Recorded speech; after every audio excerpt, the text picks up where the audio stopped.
ప్రపంచమంతటిలోనూ మణిపూస వంటి శ్రీవిల్లిపుత్తూరులో జన్మించినటువంటి గోదాదేవిట. ఏమిటి ఎందుకు అంత మాట వెయ్యడం అంటే, ఆ శ్రీవిల్లిపుత్తూరు ప్రపంచంలో మణి వంటిది అనడానికి ఒక రహస్యం ఉంది.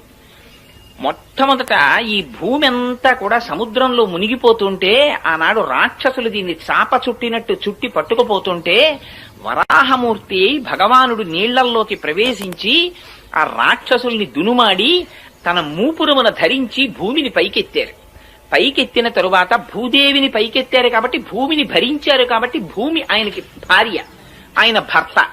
అందుకని ఆ భూమిని యథాస్థితిలో ఉంచి తన అవతార సమాప్తి చేసే ముందు భూదేవిని అడిగారు, నీకు ఇంకేమైనా కోరికుందా అని. అడిగితే భూదేవి ఆనాడు ఒక కోరిక కోరింది.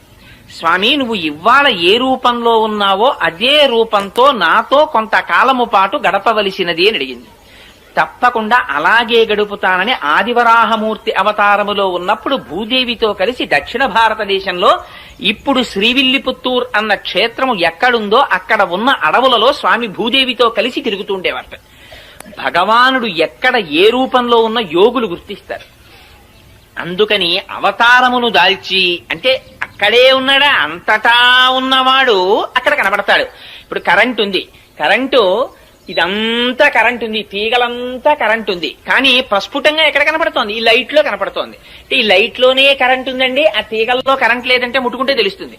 అందులో ముట్టుకోకూడదు. ఇక్కడ ఇలా దీపం ఉంది కాబట్టి ప్రస్ఫుటంగా తెలుస్తోంది విద్యుత్ ఉందని. అంత మాత్రం చేతి ఇదంతా లేదనే, ఆ వైరంతా ఉంది విద్యుత్తు. అలా ఒక్కొక్క నాడు భగవానుడు ఒక్కొక్క చోట అవతారమూర్తి ప్రస్ఫుటంగా కనపడతాడు. అలా ఆదివరాహమూర్తిగా ఆయన అరణ్యములలో సంచారము చేస్తున్నప్పుడు యోగులందరూ అక్కడికి చేరారు.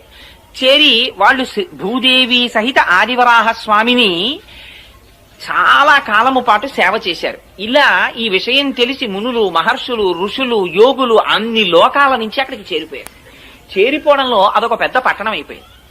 అదొక పెద్ద పట్టణం అయిపోయిన తర్వాత క్రమక్రమంగా ఆదివరాహమూర్తి యొక్క స్వరూపాన్ని చూసి ఆయన అవతార పరిసమాప్తి చేయవలసినటువంటి సమయం వచ్చింది. అందుకని ఋషుల నోటి వెంట ఒక మాట వచ్చింది, స్వామి నువ్వు ఆదివరాహమూర్తిగా కాకుండా వేరొక స్వరూపంతో కనపడు అని అడిగారు. అడిగితే ఆయన వెంటనే వటపత్రశాయిగా మారారు. మారి ఆ ఆదివరాహమూర్తి యొక్క స్వరూపం ఆ వైకుంఠనాథుడిలోకి చేరిపోయింది. చేరి ఆయన శ్రీవైకుంఠానికి వెళ్ళిపోయారు. భూదేవికి, భూమి యొక్క అధిష్టాన దేవత అయినటువంటి భూదేవి కూడా ఆయన పాదముల దగ్గర కూర్చుని పాదములు ఒత్తుతూ ఉంటుంది. అలా వెళ్లిపోయే ముందు ఒక విచిత్రం జరిగింది.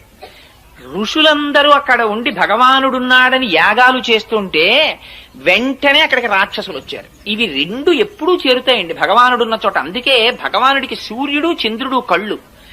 రాక్షసులు ఉంటారు, భక్తులు ఉంటారు ఒకే చోట.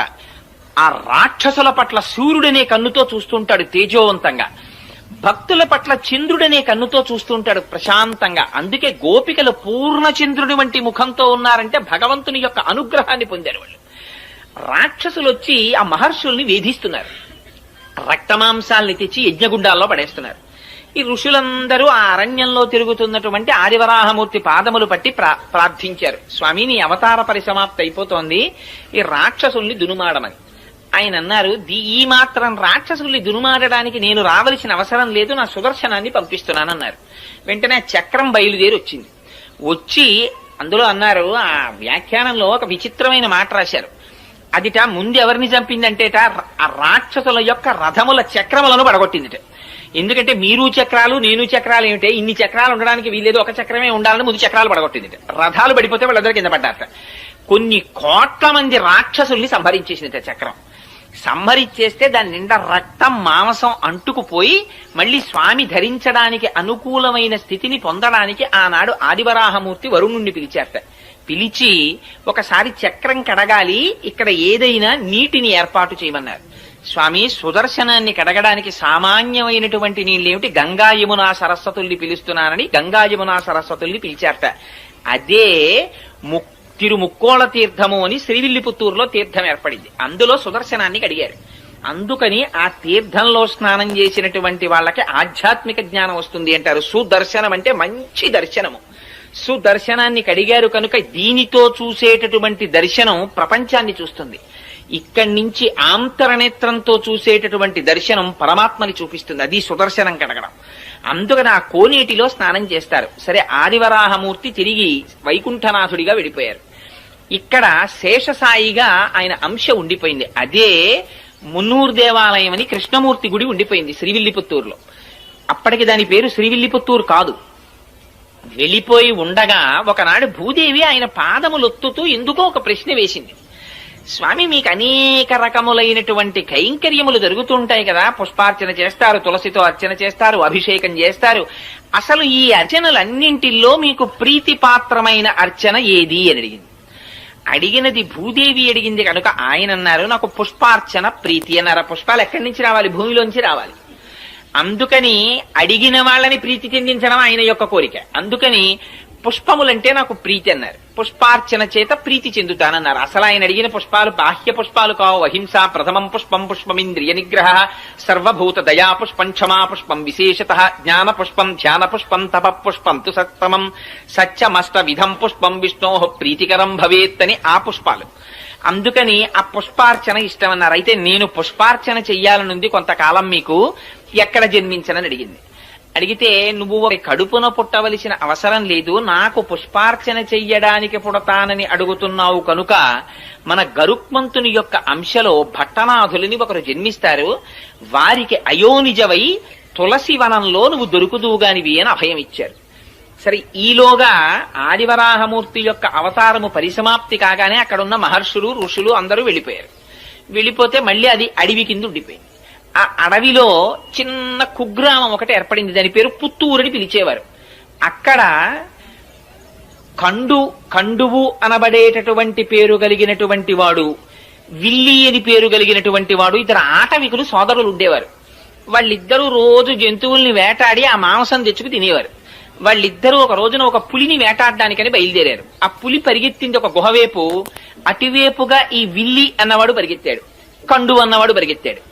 ఈ వెళ్ళినటువంటి పులి మీద ఆ కండు అన్నవాడు బాణం వేశాడు.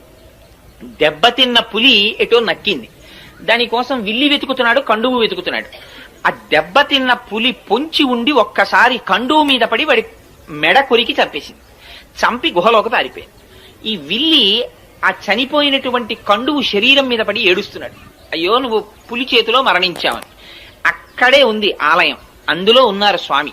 వీడి ఏడుపు విని బాధ చెంది ఆయన బయటికి వచ్చారు. ఒక ముసలి బ్రాహ్మణ రూపంలో వచ్చి, ఏమయ్యా నీ తమ్ముడి గురించి అంత విలపిస్తున్నావు, నీ తమ్ముణ్ణి బ్రతికిస్తాను, ఈ ఆలయం ఒక చిన్న గుడి కడతావా అని అడిగారు.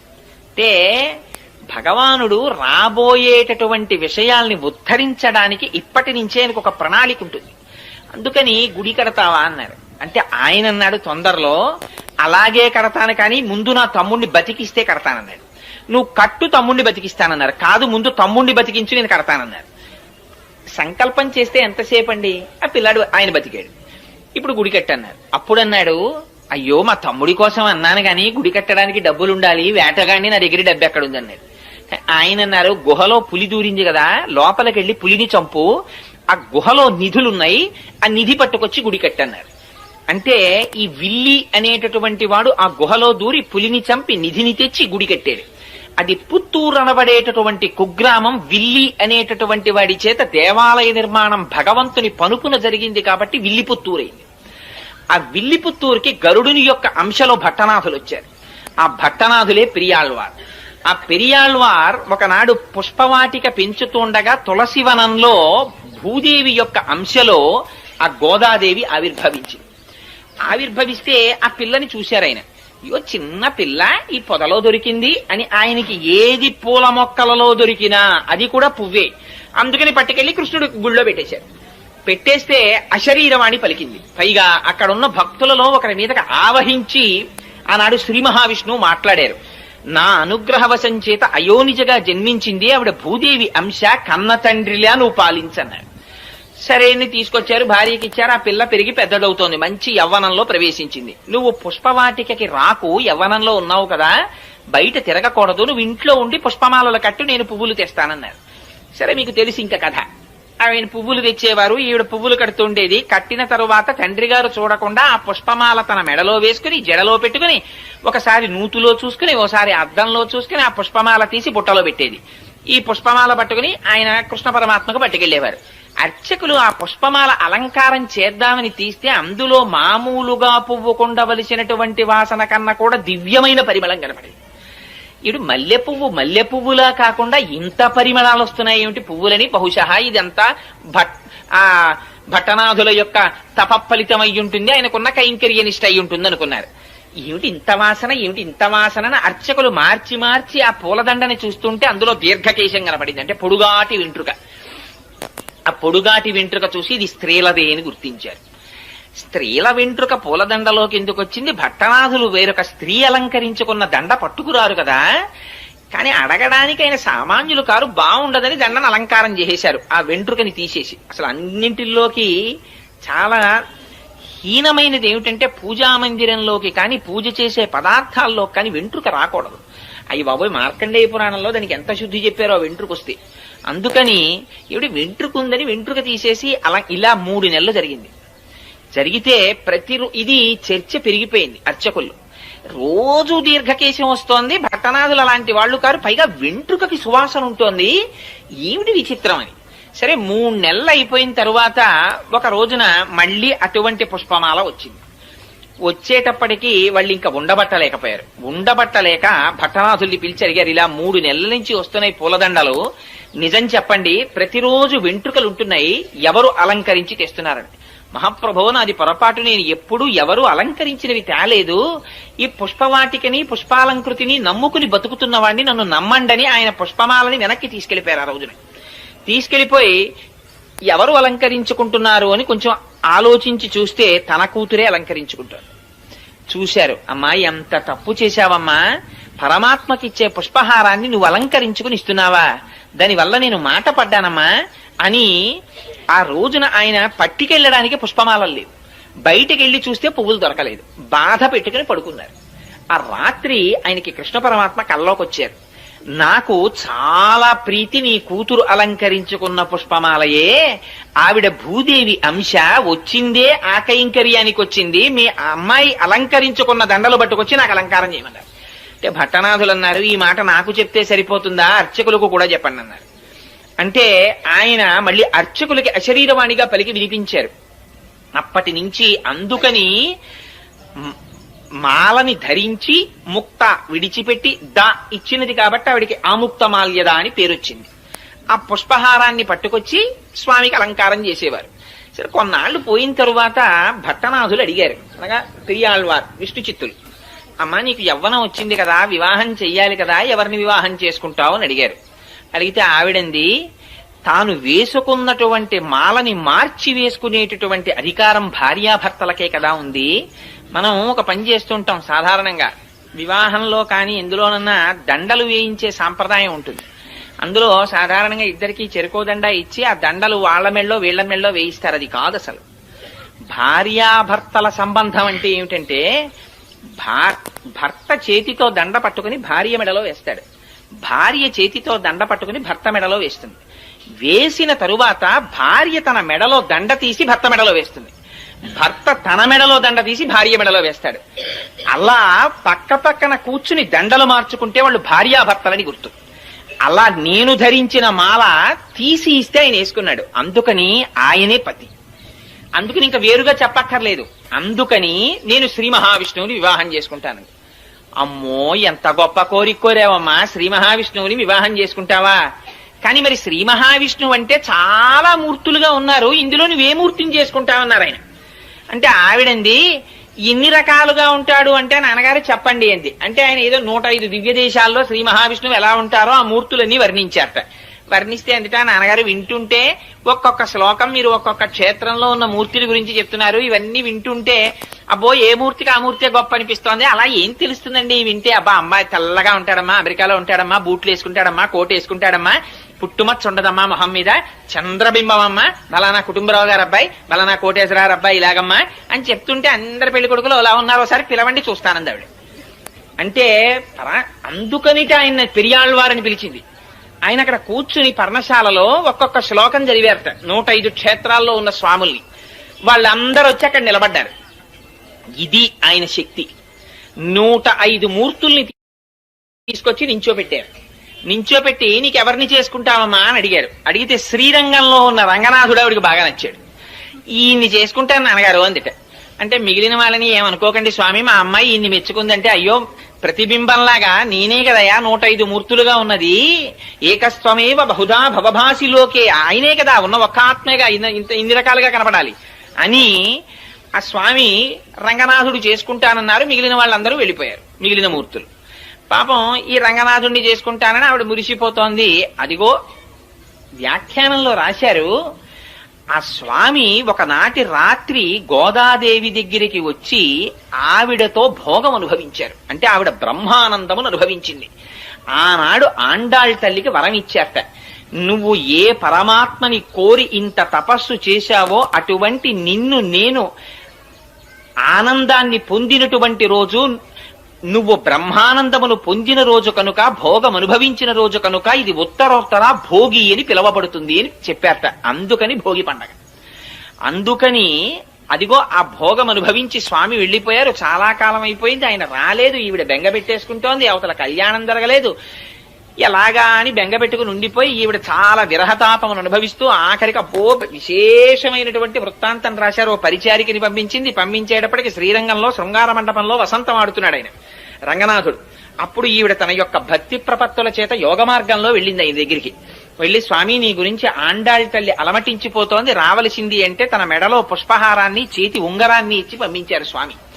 ఆ ఇచ్చిన తరువాత కొంతకాలం అయిన తర్వాత తన దగ్గర ఉన్నటువంటి అర్చకులకి, ఆలయ అధికారులకి స్వప్నంలో కనపడి చెప్పారు. ఇవి జరుగుతుంటాయండి యథార్థంగా. అన్నవరం సత్యనారాయణ స్వామి వారు వెలిసే ముందు అనువంశిక ధర్మకర్తకి ఆయన స్నేహితుడు ప్రకాశరావు గారికి ఒకే రోజు రాత్రి కల్లోకి వచ్చి చెప్పారు, నేను అంకోల వృక్షం కింద ఉన్నాను, నన్ను పైకి తీసి ప్రతిష్ఠ చెయ్యండి అని. ఎప్పుడో కాదు, ఈ మధ్య అప్పుడే అన్నవరంలో ప్రతిష్ఠ జరిగింది. అందుకని అలా కలలో కనపడి చెప్తే ఆలయ అధికారులకి ఏమని చెప్పారంటే, మీరు నా కోసం వజ్రవైఢూర్య సహితమైనటువంటి పల్లకీని ఎలా పంపిస్తారో అలా గోదాదేవికి పంపించండి. పంపిస్తే ఆవిడ పల్లకి ఎక్కి వస్తుంది. వచ్చిన తరువాత నేను ఆవిడ్ని కళ్యాణం చేసుకుంటానని చెప్పారు. అలా కళ్యాణం చేసుకుంటానని రంగనాథుడు పలికినటువంటి మాట మేరకి పల్లకిని, ఆ ఛత్రాన్ని, చామరాన్ని అన్నిటినీ తీసుకుని విష్ణుచిత్తుడి ఇంటికి వెళ్లారు. వెడితే విష్ణుచిత్తుల వారు ఆ రాజుగారికి కబురు చేశారు. అంతకుముందు పరతత్వ నిర్ణయంలో రాజ్యసభలో పాల్గొన్నారు కనుక రాజు తన పరివారం అంతటితో వచ్చాడు. పెద్ద వేడుక కింద ఊరిరిగింపు ఒకటి బయలుదేరి శ్రీరంగం చేరుకున్నారు. చేరుకున్న తర్వాత ఉత్సవమూర్తితో కలిపి అమ్మవారికి వివాహం చేశారు. చేసిన తరువాతట స్పష్టంగా రాశారు. 4 వ్యాఖ్యానాలు ఉన్నాయి గోదాదేవి కళ్యాణం గురించి. 4గింటిల్లో అన్నింటిలో ఆవిడ అంతర్ధానం అయినట్టు రాశారు. కానీ నమ్మాళ్ళవారి దగ్గరికి వెళ్ళినట్టు ఒక చోట 4గింటిలో 4 రకాలు ఈ వివాహం జరిగింది. అందులో పెద్దలు చాలా మంది అంగీకరించినటువంటిది. అందులో వైష్ణవులలో పెద్ద పెద్ద పండితులు సాధికారికంగా అంగీకరించి రాసిన వ్యాఖ్యానాన్ని మాత్రమే నేను విజ్ఞాపన చేస్తున్నాను. అందుకని ఆ తల్లికి ఉత్సవమూర్తితో వివాహం జరిగిన తర్వాత, ఉత్సవమూర్తి అంటే ఒక చోట ఉండదు కదా, మూల విరాట్ లాగా ఉత్సవమూర్తి బయటికి వస్తారు ఊరేగింపుకి. మూల విరాట్ ఎప్పుడు ఆలయంలో ఉంటారు. అందుకని ఆ ఉత్సవమూర్తి తరువాత సేవకి వెళ్ళిపోయారు. అంటే పొద్దున్నే తిరుమలలో చూడండి కళ్యాణానికి వస్తాయి మూర్తులు. కళ్యాణానికి ఏమిటి, సోమవారం అయితే ఏదో ఒక అర్చన ఉంటుంది, దానికి వస్తారు. మంగళవారం అయితే ఒక సేవ, బుధవారం అయితే సహస్రకలశాభిషేకం, గురువారం అయితే తిరుప్పావడ, శుక్రవారం అయితే పూరాభిషేకం, ఇలా రకరకాలు నిత్య కళ్యాణోత్సవానికి వస్తాయి. ముందు వచ్చి కళ్యాణం జరిగిపోతుంది. కళ్యాణం అయిపోయిన తర్వాత ఊంజల్ సేవకి అద్దాల మండపంలో కెడతాయి. ఊంజల్ సేవ అయిపోయిన తర్వాత రంగనాయకుల మండపంలో వసంతోత్సవానికి వస్తాయి. రంగనాయకుల మండపంలో వసంతోత్సవం అయిపోయిన తర్వాత ఆ రోజు జరగవలసిన ఆర్జిత బ్రహ్మోత్సవానికి వస్తాయి. ఆర్జిత బ్రహ్మోత్సవం అయిపోయిన తర్వాత ఇవే ఉత్సవ విగ్రహాలు బయటికి వస్తాయి. బయటికి వచ్చి స్వామి తన ఉభయనాంచారులతో కలిసి సహస్రదీపాలంకార మండపంలో ఉయ్యాల లూగుతారు. ఉయ్యాల లూగిన తర్వాత ఇదే ఉత్సవమూర్తులు మళ్ళీ లోపలికెడతాయి. ఇంతగా ఆ ఉత్సవమూర్తులు తిరుగుతాయి. మూల విరాట్ లోపల ఉండిపోతారు. ఆవిడ అనుకుందిట, ఏమిటి ఉత్సవమూర్తి ఇలా తిరుగుతున్నారు, ఎప్పుడూ కదలకుండా నాతో కలిసి ఉండిపోయే మూర్తి నాకు కావాలని తండ్రి గారితో కలిసి ప్రదక్షిణం చేసి మూల విరాట్ దగ్గరికి వెళ్లి తన చేతితో నీరాజనమిచ్చి శేషపాన్పున ఎక్కి రంగనాథుడి దగ్గర పాదముల దగ్గర కూర్చుని అంతర్ధానం అయిపోయింది ఆవిడ. అలా రంగనాథుణ్ణి అందరూ చూస్తుండగా పొందింది. 30 పాశురములను విజ్ఞాపన చేసి ప్రతిరోజు పాశురాన్ని ఒక పూజ కింద చేసేది ఆవిడ. పార్వతీదేవిని అర్చించిన తరువాత ఆ పాశురాల్ని చదివినట్టుగా వ్యాఖ్యానాల్లో రాశారు. ఎందుచేత అంటే కాత్యాయని వ్రతాన్ని గురించి విన్న తరువాత తిరుప్పావై చేసింది గోదాదేవి. అందుచేత అదిగో అలా చేసి రంగనాథుడి యొక్క భోగమును అనుభవించి మళ్లీ భూదేవి అంశగా ఆయన పాదములను చేరిపోయినటువంటి మహాతల్లి గోదాదేవి. అటువంటి గోదాదేవి అటువంటి భూమండలములో మణిపూస వంటి శ్రీవిల్లిపుత్తూరు అన్నారు. కారణం ఏమిటంటే అసలు భూమండలాన్ని పైకి తీసుకురాగానే తీసుకొచ్చిన ఆదివరాహమూర్తి తిరిగి ఇప్పటికి వస్తుందండి. ఊరే పెద్ద పెద్ద తిథులలో శ్రీవిల్లిపుత్తూరు నుంచి మాల వస్తుందో నాని. నేను తిరుమలలో ఏదో ఒక చాలా సేవలు పరమాత్మ చేయించాడు కాబట్టి నాకు ఆ సేవ జ్ఞాపకం లేదు, కానీ ఒక సేవ జరుగుతుండగా శ్రీవిల్లిపుత్తూరు నుంచి మాల వస్తుందన్నారంటే నేను ఆ మాల కోసం అక్కడ నిలబడి ఎదురు చూసి దర్శనం చేశాను. శ్రీవిల్లిపుత్తూరు నుంచి తీసుకొస్తారు. ముందు రోజు శ్రీవిల్లిపుత్తూరులో అమ్మవారికి అలంకారం చేసి మరునాడు ఉదయం తీసేసిన మాలని ప్రత్యేక వాహనంలో తీసుకొస్తారు తిరుమల. తీసుకొచ్చి అలంకారం చేస్తారు స్వామికి ఇప్పటికీ తిరుమలలో. ఇవన్నీ మళ్ళీ పూలబావిలో వేస్తారు. ఒక్క వెంకటాచలంలో మాత్రం స్వామికి అలంకారం చేసిన పుష్పాలని చేతిలో పెట్టరు ప్రసాదంగా. పూలబావి అని వేరే ఉంది, అందులో వేసేస్తారు.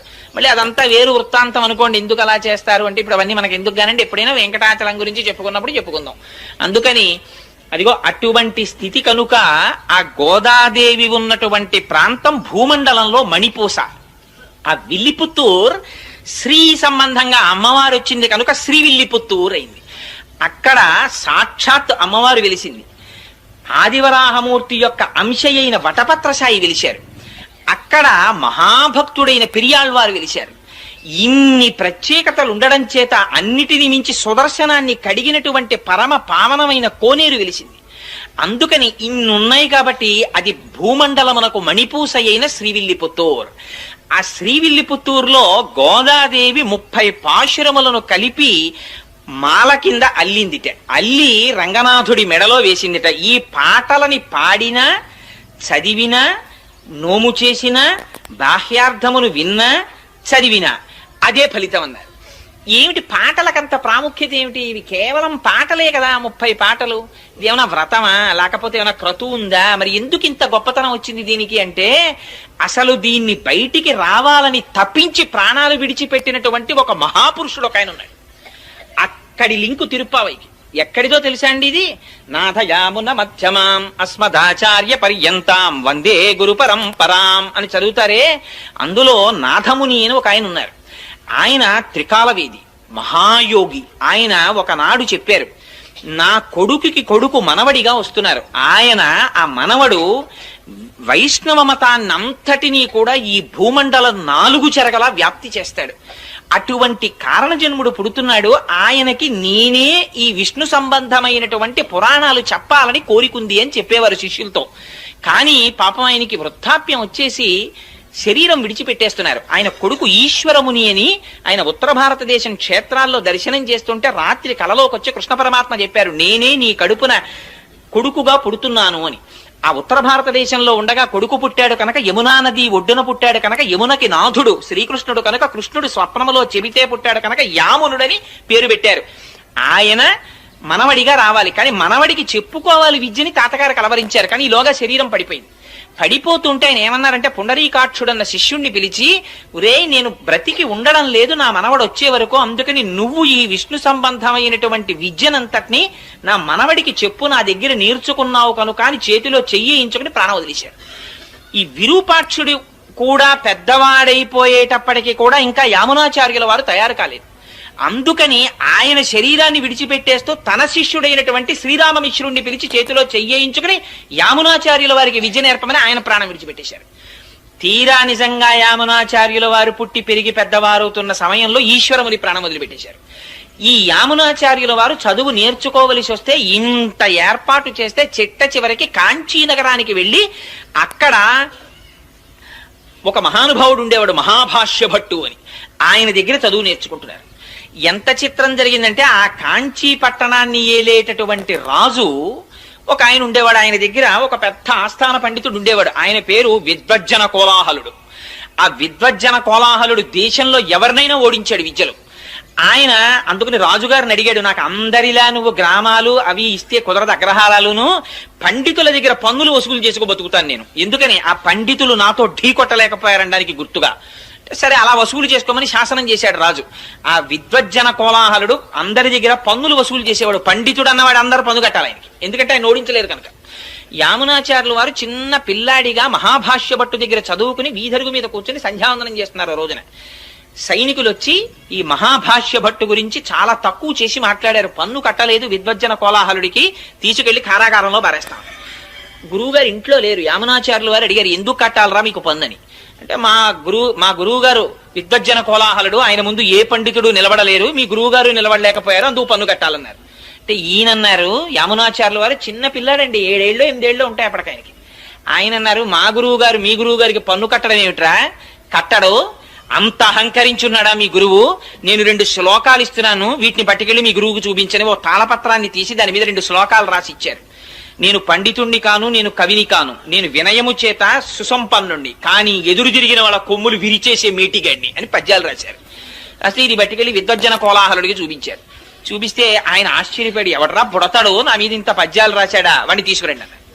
అంటే భటులు వెళ్ళారు. వెళ్ళి ఏదో ఈడ్చుకొస్తామని పెడితే ఆయన అన్నాడు, పండితుడికి పండితుల పట్ల ప్రవర్తించే విధానమే తెలియని దౌర్భాగ్య దేశం రా ఇది, ఇలాగా ఎదిరించిన పండితుడిని తీసుకెళ్దాం, గౌరవంతో తీసుకెడితే వస్తానని చెప్పు మీ గురువుకి అన్నారు. ఇవిడ చిన్న పిల్లాడేమిటి ఇలా మాట్లాడడం ఏమిటని పల్లకి పంపించారు రాజుగారు. ఎక్కించి వస్తున్నారు. రాత్రి రాజుగారు రాణిగారితో కలిసి పడుకుని మాట అన్నారట, ఎంత చిత్రమో చూసావా, ఇన్నాళ్ల నుంచి విద్వజ్జన కోలాహలుండి ఎదిరించిన వాడు లేడు, ఇన్నాళ్లకు బుడతడు ఎదిరిస్తున్నాడు. అంటే ఆవిడెందుట ఏమో బుడతడని ఎందుకు అనుకోవాలి, ఏ పుట్టలో ఏ పాముందో, మీ దగ్గర ఇన్నాళ్ల నుంచి ఉన్న రాజగురువు ఓడిపోయే రోజు దగ్గరికి వచ్చిందేమో అంది. అంటే ఆయన అన్నట్ట, ఎంత మాట అన్నావు, విద్వజ్జన కోలాహలుడు ఓడిపోవడమా, అలాగే ఓడిపోతే నేను ఒక్కనాటికి ఊహించలేను అన్నాడు. అంటే భార్య ఏంది, ఏమి ఎందుకు ఊహించలేరు, గెలిస్తే ఏమి ఇచ్చేస్తారని, అర్ధరాజ్యం ఇచ్చేస్తాను ఆ పిల్లాడికి అన్నాడు. సరే చూడండి ఆ పిల్లాడు గెలుస్తాడని. మరునాడు ఆ పిల్లాడు దిగాడు పల్లకీలోంచి. ఆయన కర్మ ఏమిటో విద్వజ్జన కోలాహలుడికి ఒక్క విషయం జ్ఞాపకానికి రాలేదు ఆ రోజున. వాదనలో ధియోయోన ప్రచోదయాత్, అహంకారం చేత అజ్ఞానం చేత ఆవరించి ఉన్న విద్య నశించిపోతుంది. ఆ భగవంతుని యందు శిరస్సు వంచడం తగ్గిపోయి ఇదంతా నా ప్రజ్ఞ అని ఇలా చూపించుకోవడం మొదలు కాగానే మేఘాలు కమ్మినట్టు కమ్ముతుంది పొర. ఆవిడ అనుగ్రహం ఒక్కసారి వెనక్కి వెళ్ళిందా, ఇప్పటి వరకు నేను పండితుడిని అన్నవాడికి స్ఫురత్ పోతుంది. ఆ టైంకి అది జ్ఞాపకం రాదు, చాలు వాడు బ్రతుకు. ఇక వేదిక మీద అంతకన్నా భయంకరమైన స్థితి ఇంకోట్లేదు. స్ఫురత్ ఆవిడ, ప్రచోదయాత్ ఆవిడ. అందుకని జ్ఞాపకానికి రాలేదు, ఓడిపోయాడు. రాజు సంతోషంగా అర్ధరాజ్యం ఇచ్చేశాడు యమునాచార్యుల వారికి. చిన్న పిల్లాడు, రాజ్యం వచ్చింది, హాయిగా పాలించుకుంటున్నాడు, యుక్త వయస్సు వచ్చేసింది, పెళ్లి చేసేసుకున్నాడు, బయటికి రాడు, సంతోషంగా కాలం గడిపేస్తున్నాడు.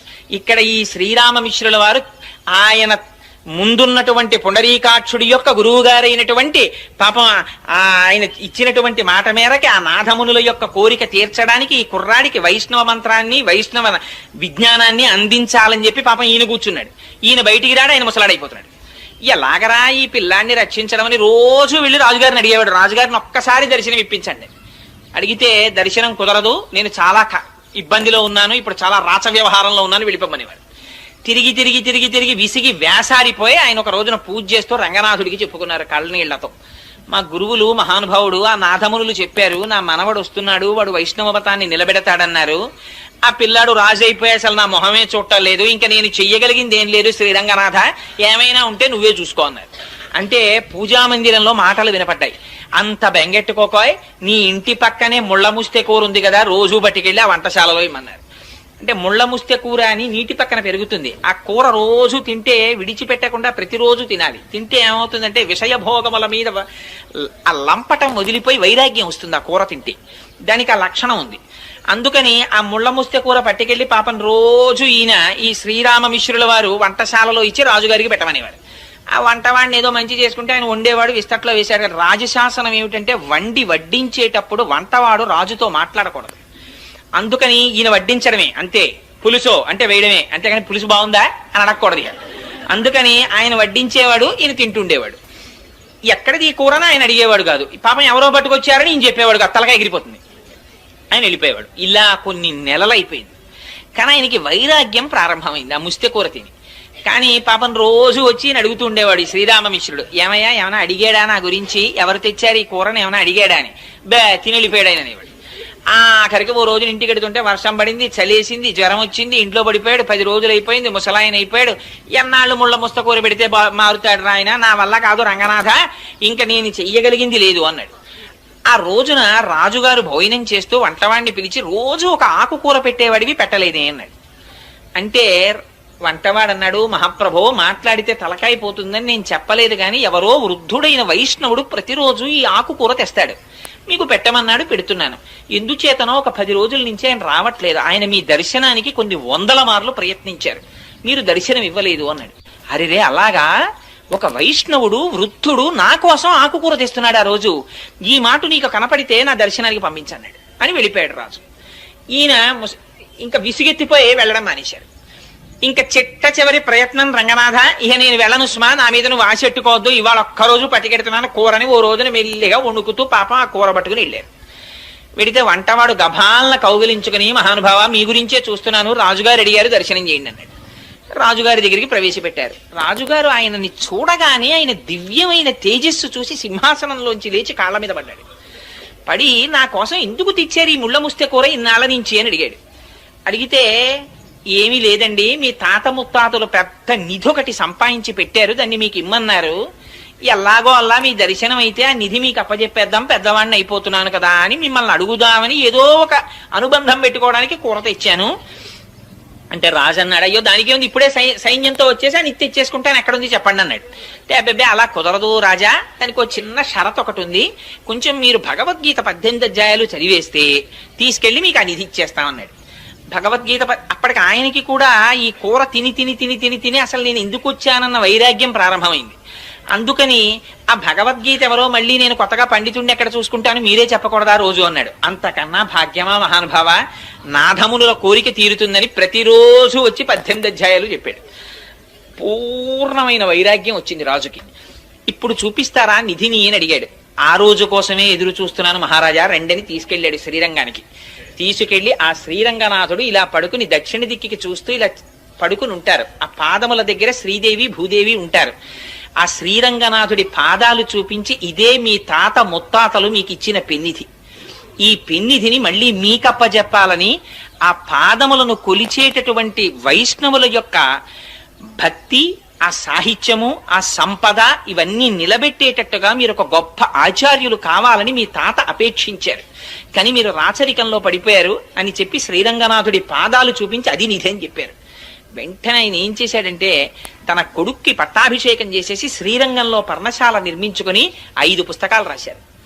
రాసి దేశంలో ఎందరో పండితుల్ని ఓడించి వైష్ణవ మతాన్ని స్థాపించారు. ఆయన స్థాపించిన వారు 120 సంవత్సరాలు బ్రతికారు. యామునాచార్యుల వారు 120వ సంవత్సరంలో ఆయన శరీరాన్ని విడిచిపెట్టేసే ముందు రామానుజాచార్యుల వారికి కబురు చేశారు ఒకసారి రమ్మని. రామానుజాచార్యుల వారు కంచిలో ఉన్నారు ఆ సమయంలో. ఆయన శ్రీరంగం వచ్చేంత వరకు ప్రాణాలు నిలబెట్టుకోలేక యామునాచార్యుల వారు శరీరం విడిచిపెట్టేశారు. ఈయన పొద్దున్న శరీరం విడిచిపెట్టారు, మధ్యాహ్నానికి రామానుజాచార్యుల వారు వచ్చారు. వస్తే అరెరే ఆయన జీవించి ఉండగా దర్శనం చేయలేకపోయానని బెంగబెట్టుకుని బాధపడ్డారు. బాధపడి ఆ భౌతిక కాయాన్ని తిప్పడంలో కుడి చేతి 3 వేళ్లు ఇలా ముడుచుకుపోయి కనపడ్డాయి యామునాచార్యుల వారు. అదేమిటి, ఈయన బతికున్నప్పుడు కూడా ఇలాగే వేళ్లు ముడుచుకుని ఉండేవా అని అడిగారు. అడిగితే ఏమో తెలియదు, అలా ఉండేవి కావు, చేతులు బాగానే ఉండేవి, ఎందుకో చచ్చిపోయిన తర్వాతే ఈ 3 వేళ్లు ముడుచుకున్నాయన్నారు. అప్పుడు రామానుజాచార్యుల వారు ఆలోచించి, ఈయనకేవో తీరని కోరికలు 3 ఉండిపోయాయి, అవి నాకు చెప్పాలనుకున్నారు, అందుకే నాకు కబురు చేశారని ఒక్కసారి అంతర్ముఖులై ధ్యానం చేసి 3 ప్రతిజ్ఞలు చేశారు. బ్రహ్మసూత్రాలకి వైష్ణవతత్వంగా నేను భాష్యం రాస్తాను, అది మీకు తీరని కోరికగా ఉండిపోయింది కాబట్టి నేను ఆ కోరిక తీరుస్తానన్నారు. ముడుచుకుపోయిన వేళ్లలో ఒక వేలు పైకి తెరుచుకుంది. అందుకని రామానుజులు శ్రీభాష్యం రాశారు. 2వ కోరిక, ఇంతకు పూర్వం ఆళ్వారులు గోదాదేవి వంటి వారు వ్రాసి పాడినటువంటి పాటలు జనసామాన్యంలో ప్రచారంలో లేవు. వాటిని నేను ప్రయత్నపూర్వకంగా ప్రచారం చేసి ఆ పాటలకి ఆ వ్రతాలకి ఒక స్థాయిని కల్పిస్తానని ప్రతిజ్ఞ చేశారు. 2వ వేలు తెరుచుకుంది. మళ్ళీ మీకులా బెంగ పెట్టుకుని విడిచిపెట్టకుండా ఈ పీఠానికి నేను ఉండగానే సమర్థుడైనటువంటి ఉత్తరాధికారిని నియమిస్తానని ప్రతిజ్ఞ చేశారు. 3వ వేలు తెరుచుకుంది. అందుకని ఆయన ఉండగానే పరాశర భట్టర్లను తీసుకొచ్చి ఉత్తరాధికారిగా నియమించారు. అదిగో రామానుజాచార్యుల వారు చేసినటువంటి ప్రతిజ్ఞని నిలబెట్టుకోవడానికి ఆనాడు గోదాదేవి చేసినటువంటి వ్రతానికి ప్రాచుర్యం కల్పించారు. కల్పించి అది యామునాచార్యుల వారికి ఉండిపోయిన కోరిక, అది శ్రీ మహావిష్ణువు యొక్క సంకల్పం. ఇటువంటి వ్రతం కలియుగంలో అందరికీ అందాలి అని. అందుకని అదిగో అందుచేత ఫలస్థుతి పాశురం దగ్గరికి వచ్చేటప్పటికే అంత చిత్రమైన మాట మాట్లాడారు. భూమండలంలో మణిపూస వంటి శ్రీవిల్లిపుత్తూరులో జన్మించినటువంటి నిత్యము తులసిమాలలు ధరించేటటువంటి భట్టనాథులట. నిత్యం తులసిమాలలు ధరించేటటువంటి వారు అంటే శ్రీ మహావిష్ణువు యొక్క నాభికమలంలోంచి బ్రహ్మగారు ఆవిర్భవించారు. బ్రహ్మగారు ఆవిర్భవించినటువంటి మొట్టమొదటి తామర పువ్వు శ్రీ మహావిష్ణువు యొక్క నాభిలోంచి వచ్చింది. ఆ తామర పువ్వు యొక్క మూలము అంటే ఆ గింజ శ్రీ నారాయణుడు. అందుకని నారాయణ స్వరూపంగా మెడలో తులసిమాలలు వేసుకుంటారు. అంతటి మహాభక్తుడైనటువంటి విష్ణు చిత్తుల యొక్క కుమార్తెగా వచ్చిన గోదాదేవి అనడంలో ఆ శ్రీవిల్లిపుత్తూరుని, ఆ గోదాదేవిని, ఆ భూదేవిని, ఆ ఆదివరాహమూర్తిని, యామునాచార్యుల్ని, రామానుజుల్ని, వారి కోరికని ఇన్నింటిని జ్ఞాపకం చేస్తున్నారు. అందుకొని వచ్చినటువంటి ఈ తిరుప్పావైని ఈ 30 పాశురములను కేవలముగా చదివినా అందరికీ ఆ భాష అర్థం కాదు కదండి. అందుకని అర్థం కాకుండా చదివినా, లేదు అర్థముతో ఆ వ్రతమును అనుసంధానము చేసినా, లేక కేవలము పైన ఉండేటటువంటి దాని అర్థాన్ని తెలుసుకోవడానికి ఆ వ్యాఖ్యానాన్ని చదివినా, విన్నా, చెప్పినా, ఆనాడు గోదాదేవి ఎటువంటి ఫలితాన్ని పొందిందో, ఎటువంటి ఫలితాన్ని పొందింది? శ్రీరంగనాథుడిలో ఐక్యాన్ని పొందింది. గోపికలు ఎటువంటి ఫలితాన్ని పొందారో వాళ్ళు ఎటువంటి ఫలితాన్ని పొందారు? పరమేశ్వరుని నుంచి విడివడవలసినటువంటి అవసరము లేని నిత్య సంశ్లేషాన్ని అనుభవించారు.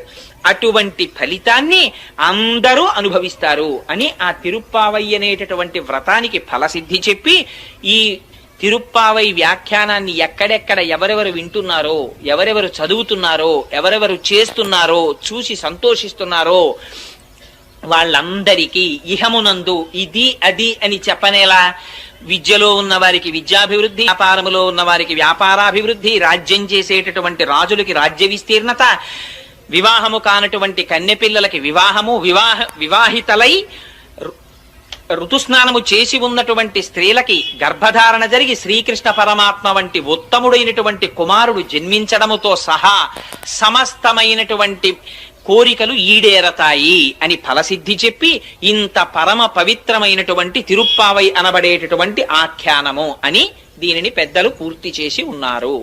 అటువంటి పరమ పవిత్రమైన తిరుప్పావైని నాకు ఆ సంప్రదాయం తెలియకపోయినా, దాని గురించి 4 ముక్కలు తెలియకపోయినా, ఒక్క ఆళ్వారు గురించి తెలియకపోయినా, ఒక్కనాడు ఆ పాశురం చదవడం చేత కాకపోయినా, నన్నేమిటో ఆ తల్లి అనుగ్రహం తప్ప నాకేముంది, నీవే ఉపాయము నీవే ఉపేయము అని ఆ గోపికలు అన్నట్టు వెనక నుండి ఆ తల్లి ఊపిరై పలికించింది. అన్నీ తెలుసున్న వాళ్ళు మీరైనా మాకు తెలుసని తెలిసిపోతే వాడు బెదిరిపోతాడని తెలియనట్టు కూర్చుని నాతో చెప్పించి నన్ను కృతార్థుణ్ణి చేశారు మీరు. అందుకని ఇంత పరమోత్కృష్టమైన భాగ్యాన్ని నాకు కల్పించినటువంటి ఈ వెంకటాచల దేవస్థానము యొక్క పాలక మండలి వారికి, ప్రత్యేకించి పితృసమానులు, మహాపురుషులు, నిత్యము ఎవరికి నమస్కారం చెయ్యడానికి అర్హులో, ఎందుకంటే సాక్షాత్తుగా విష్ణువు యొక్క కళలు వారిలో ప్రవేశపెట్టి అర్చకత్వం ఇచ్చారు కనుక వారికి చేసిన నమస్కారము శ్రీ మహావిష్ణువుకి చేసినటువంటి నమస్కారమే. అటువంటి మహాపురుషులు, మహాభక్తులు ఆ లక్ష్మణాచార్య స్వామి వారి పాదార విందములకు నమస్కరిస్తూ మీ అందరికీ శుభాశీస్సులను తెలియచేస్తూ, ప్రత్యేక ధన్యవాదాలని తెలియచేస్తూ, ఇటువంటి అదృష్టాన్ని కల్పించినటువంటి గోదారంగనాథుల యొక్క పాదార విందములకు శాంజలి బంధకంగా శిరసు తాటించి పునః నమస్కరిస్తూ, మంగళాశాసనపరైః మదాచార్య పురోగమైః సర్వైశ్చ పూర్వైరాచార్యైః సత్కృతాయాస్తు మంగళం. మంగళం కోసలేంద్రాయ మహనీయ గుణాత్మనే చక్రవర్తి తనూజాయ సార్వభౌమాయ మంగళం. ఉమాకాంతాయ కాంతాయ కామితార్థప్రదాయినే శ్రీగిరీశాయ దేవాయ మలినాథాయ మంగళం. కరచరణకృతం వా కర్మ వాక్కాయజం వా శ్రవణనైనజం వా మానసం వాపరాధం విహితమవిహితం వా సర్వమేత్తక్షమస్వ. శివ శివ కరుణాబ్ధే శ్రీ మహాదేవ శంభో. సర్వం శ్రీ ఉమామహేశ్వర పరబ్రహ్మార్పణమస్తు. స్వస్తి.